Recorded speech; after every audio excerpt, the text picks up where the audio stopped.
Welcome to Sonoma County. We're out here in the beautiful area of Green Valley of Russian River Valley, and today we are wrapping up our 2023 harvest season. And what better way to do that than to talk to the men and women who have been farming the incredible grapes that we grow here in Sonoma County. I am joined today with my co-host, Lupita Flores.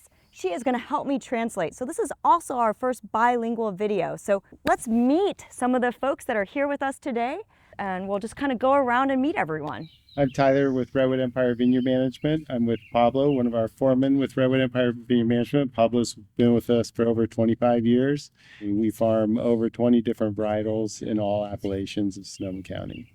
I'm Steve Dutton with Dutton Ranch, and I'm here with Memo Velasquez, who's worked for us for 14 years. We farm here in the Russian River Valley and Green Valley, farm Chardonnay and Pinot Noir are two main varieties that we farm. Hi, Steve San Giacomo from San Giacomo Family Vineyards.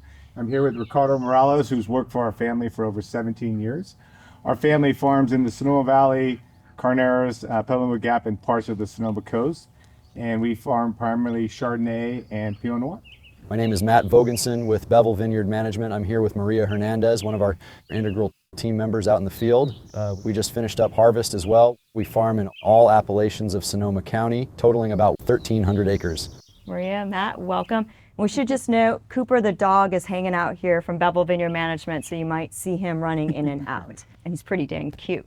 And I also should just note, because we're not just any men and women here, we have 4 members of our foundation's Leadership Academy, which is a workforce development academy. So some of the best vineyard employees in Sonoma County are right here joining us to recap the harvest. So when did you start and when did you finish? And give us just a couple of the highlights. So we started harvest August 29th and we finished November 1st. So we actually harvested in 4 months, which I don't know if we've ever done that.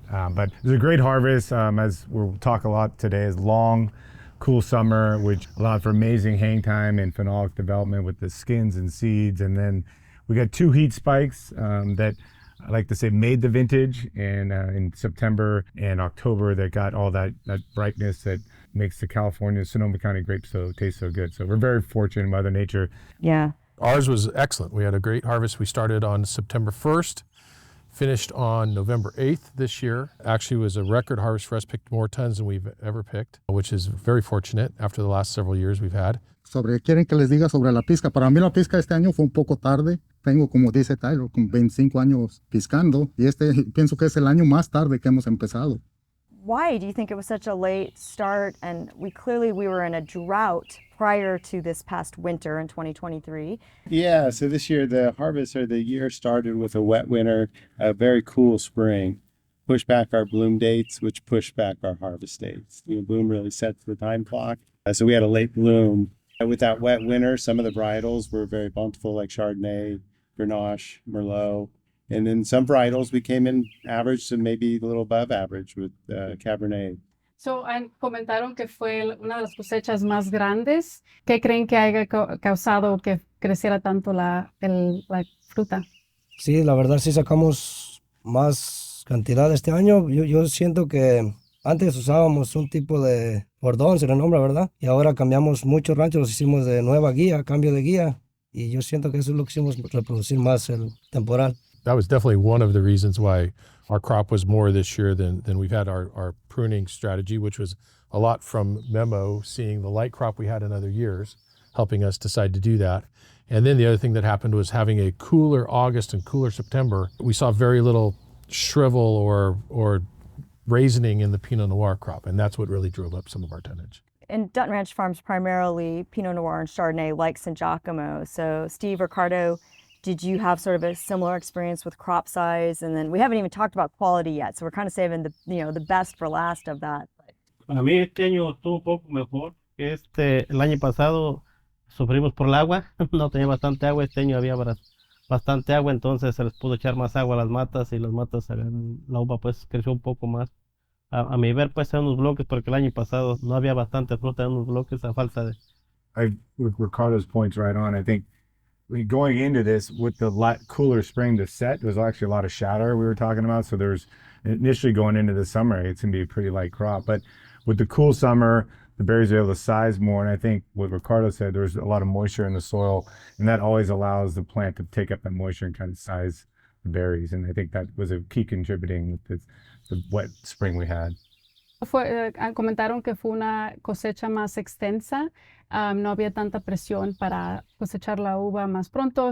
Pueden hablar de la calidad de la uva, de cómo afectó la uva la cosecha más extensa. Pienso que en afectarte no te afectó, solamente fue cuestión de esperar, tal vez. Las temperaturas no nos ayudaron un poquito este año, pero creo que no afectó en sí, solamente tuvimos que tener calma para esperar la pizca. I think anytime there's not a weather event that forces the grapes to be picked, you're going to automatically have a higher quality year. And with a year starting late, and then the cooler summer temperatures and even a cool fall, that we had favorable weather that allowed the grapes to hang out there with no problems as far as dehydration or rot, allowing it to gain proper balance and bricks to be harvested at the right time. So everything came together, and I think it's been a great year for the growers and the wineries. Patience is a virtue when it comes to grape growing, huh? Sounds like it. Steve and Memo, you mentioned that you were night harvesting. Why do you night harvest? Is everyone night harvesting? I think everyone harvests at night. Yeah, I'm seeing some head nods. Yeah, Pablo's like, yep, head over there. So why do you harvest at night? A couple reasons. One is it's cooler at night, so we want the grapes to be as cold as they can be when we deliver them the next day. So wineries like that. That way they can control when fermentation starts. If you deliver hot grapes, the first thing you want to do is cool them down. So it's an energy savings for the wineries, right? To bring them cold grapes, they don't have to spend that energy to cool them. And then the biggest benefit for us is it's cooler for our employees. So they're all more comfortable at night picking grapes and actually prefer it. Everyone prefers night harvest. Yeah, sounds like it was a late starting season. The quality is going to be off the charts. ¿Su parte favorita de la cosecha, el momento mejor de la cosecha? Para mí toda la pizca es muy, muy bonita porque convives mucho con las personas, a veces con los dueños de los viñedos que no conoces, porque tú ves que todo el esfuerzo que tú hiciste durante el año, ahí está, es el premio para ellos y para nosotros. Ya creo que es lo más bonito. Satisfactorio para nosotros, al final, ¿no? Porque cosechas lo que cuidaste toda la temporada, ¿no? Lo que estuviste podando, soqueando, trineando. It was just a great time of year for everybody. I think if you talk to people that are outside the industry and they want to lament with you that it's a tough time of year and it can be a lot of hours, but I think on all levels, it's the happiest time of year. To me, it's a celebration. So everyone's worked all year pruning, canopy management, leafing, and it's kind of like the grand finale. And we're all going to be able to celebrate. Each block is different. Each winery gets different blocks. So I think the workers is kind of like all of us coming together for like that last moment of, to put the finishing touches on the great vintage. Uno pierde también si el patrón pierde. Entonces, si uno mira que ya levantó su cosecha, es lo más bonito que pueda haber en el temporal. What you did all year long mattered and it was great, right? You finally get to experience that. ¿Tienen algunas tradiciones al final de la cosecha para celebrar todos sus esfuerzos? ¿Alguna tradición que tengan? Pues yo pienso que la mayoría de nosotros, al final, la mayoría de las compañías hacen una pequeña celebración para todas las personas que estuvieron involucradas en la pizca. Es momento a veces de platicar con las personas y de tus experiencias durante la pizca, cómo te fue, cómo viste. Es una celebración muy bonita. Aparte de que empiezan las celebraciones del Thanksgiving, la Navidad, se siente el ambiente festivo desde que se termina la pizca para adelante hasta diciembre. También nosotros, ya cuando se termina, pues nos hacen una fiesta, una comida para todos los empleados y luego aparte también Esteban nos deja que nos juntemos todos los supervisores ya aparte como el siguiente o 2 días y hacemos una carne asada nada más para los supervisores y a veces van ellos también los patrones a convivir con nosotros un rato. All right, so anything I missed? Any other highlights? Anything else you want to share about harvest this year? We were initially concerned about how are we going to pick all these grapes in the month of October because we were picking so little in August and September. Yeah.